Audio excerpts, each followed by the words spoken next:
Hi friends, ఏం చేస్తున్నారు అనుకుంటున్నారా? ఈరోజైతే మేమైతే మిరప గింజలు పెడుతున్నాం. చూడండి ఫ్రెండ్స్ ఎలా పెడుతున్నాము.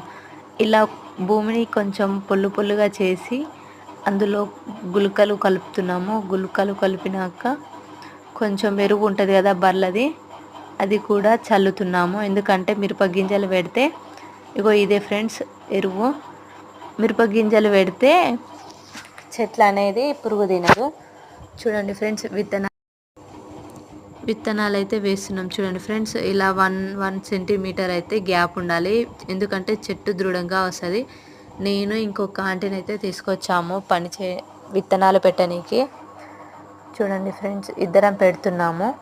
విత్తనాలు పెట్టినాక మాకైతే ఫామ్ ఆయిల్ తోట ఉంది కదా, ఫామ్ ఆయిల్ తోట కొమ్మలు విరుచుకొచ్చి ఇలా పైనంగా వేసాము. ఎందుకంటే వర్షం వచ్చినా కూడా చినుకు దాని మీద పడి చిందర బొందర కాకుండా విత్తనం